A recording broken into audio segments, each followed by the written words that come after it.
At CMFSC, we strive to make player selections with each individual's best interests in mind, ensuring their success and enjoyment of the game while focusing on long-term participation. As a club, we aim to create a positive environment by placing players where they will be challenged, but also where they can experience failure, which is essential for learning and development. This approach is called the challenge point framework. On one hand, you have performance, and on the other, difficulty. When difficulty is low, performance is high, but as difficulty increases, performance tends to decrease. However, there's very little learning when the difficulty is low.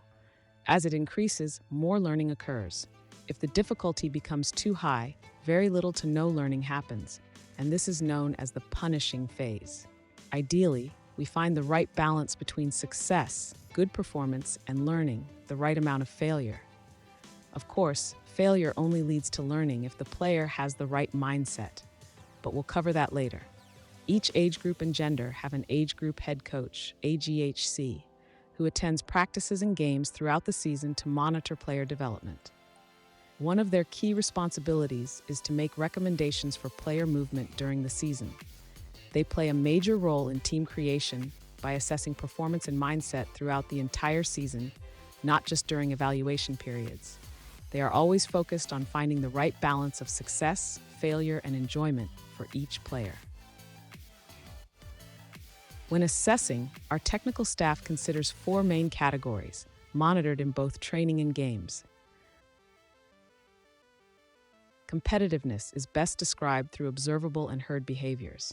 Some key traits we look for include a strong desire to play the game, a high work rate during matches, especially in the defensive phase, motivation driven by challenges, such as facing stronger opposition, dedication to improving weaker or more difficult skills. Ball striking refers to the ability to accurately pass and shoot with both dominant and non-dominant legs during game situations. Game sense is the ability to make good decisions in various game situations, maximizing the team's chances of success. Some examples include positioning on the field to receive a pass, body positioning when receiving the ball, choosing between actions like passing, dribbling, or shooting, deciding which teammate to pass to. Dribbling is the skill to control the ball under pressure and use feints to win 1v1 battles or escape pressure.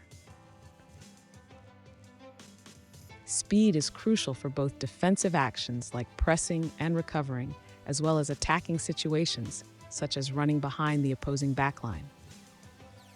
Players will find success with a combination of these skills, depending on their age group and level. For example, player A may be more competitive and faster than their teammates, excelling at higher levels due to work rate and speed alone. However, if the higher level group is just as fast but more technically skilled, player A might struggle to find the right balance between failure and success and could benefit from playing at a lower level.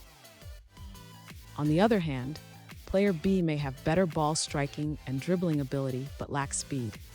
If player B's technical skills are exceptional, they may excel. However, if their skills aren't significantly better than their faster teammates, they might struggle with the pace of the game.